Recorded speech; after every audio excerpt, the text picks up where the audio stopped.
The Game Boy Advance had a camera, and it was truly terrible. And no, I don't mean the Game Boy camera for the original Game Boy. Released in 1998, this thing let you, well, take pictures with your Game Boy. But it was so much more than that. You could edit your pictures, you could rotate it around, you could take pixelated selfies. You could even print out your pictures via the aptly named Game Boy printer. This is the level of quality you'd expect from a first-party Nintendo product.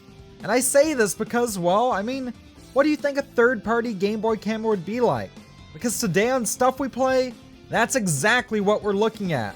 This is the Nyko WormCam, released in 2002 for the GBA, which at that point was barely a year old. This thing is really not good. But before we jump into that, let me tell you briefly about something that is way good, and that's today's sponsor, PCBWay. PCBWay is a PCB supplier that offers services ranging from board printing to layout services to even this nifty community section where you can see designs uploaded by others on the site.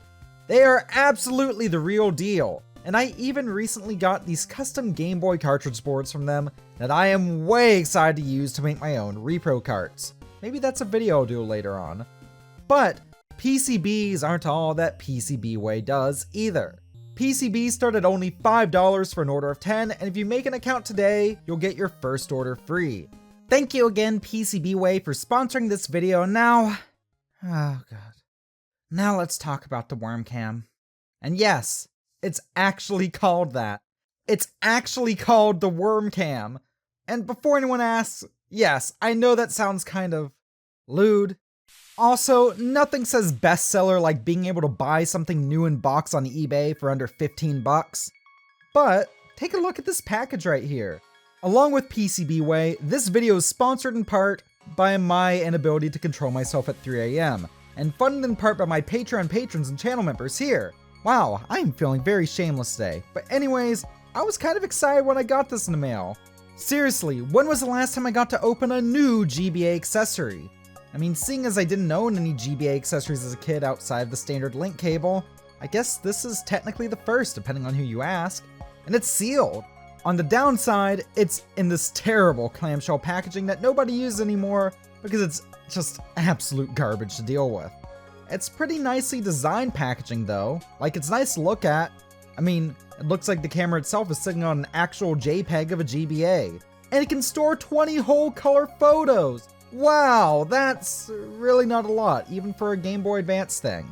For comparison, the original Game Boy camera could store 30 photos. And yeah, these are full color pictures and larger aspect ratios, supposedly. That's still a disappointing number. There's also apparently a spy cam mode for when you want to spy on your friends who didn't waste their money on the spy cam and are playing decent games on their GBA. Oh, and you can hook it up to any standard PC too.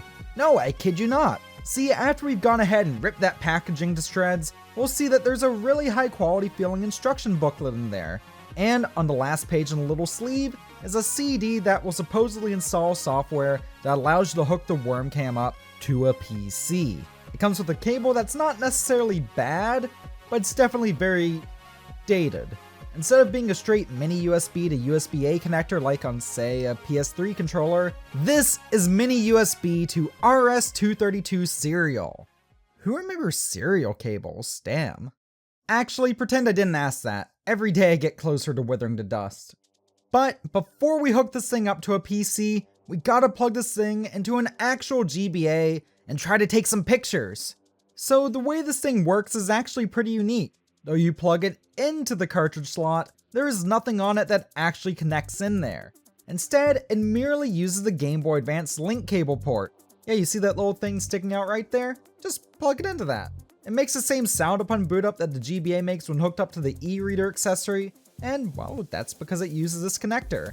Because of its awkward shape and requiring the cartridge slot for stability though, this can only be used on an old school original Game Boy Advance.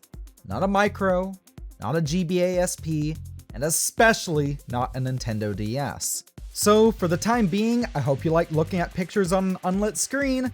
Ah, goodness, I need one of those backlit boxy pixel GBAs. Anyway, storage on this thing is handled by a little watch battery, so hopefully it doesn't die before you're done with it. Now let's turn it on and try to take some photos. I was really excited to hopefully try this in a real variety of environments. I wanted to line up and take some really nice shots. And then I realized that there's one fatal flaw here. There's no viewfinder.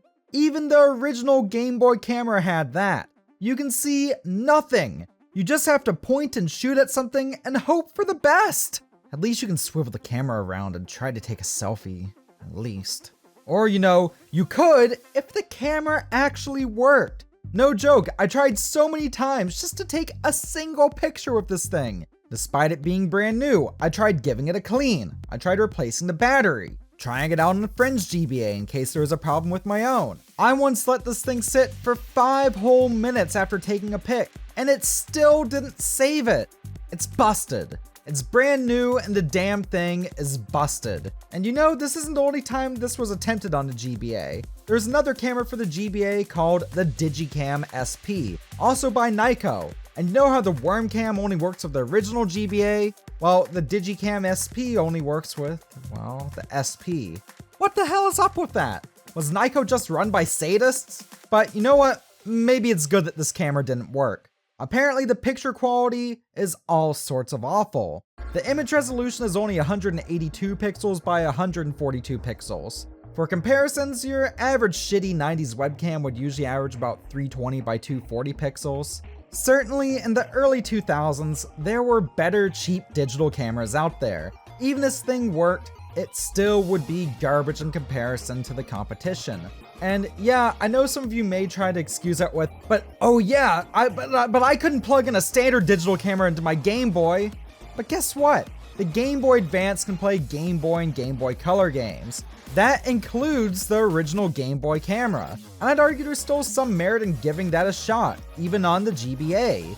The pictures have a really unique aesthetic that is really charming in its own way. As for the WormCam, while seeing how terrible it is and how badly it's sold, I think these are just best used as landfill fodder. But I guess there's still one thing we gotta try out. I have a nice PC here. I paid an arm and a leg for it, so let's get a serial to USB cable, connect the WormCam to my Microsoft Flight Simulator machine, and plop in the installation disk. Let's see what that PC software is like, and maybe even see if we can put some pictures on it, at least so we can try to view them on a GBA. You know what? Maybe this will save the WormCam for me. I mean, sure, it'd probably be better to try to use my Windows XP machine for this, but hey, there shouldn't be any issues using Windows 10, right? Right? Just like everything else with the WormCam, this shit doesn't work. If y'all need me, I'm gonna go cry and buy some more crap I don't need off eBay.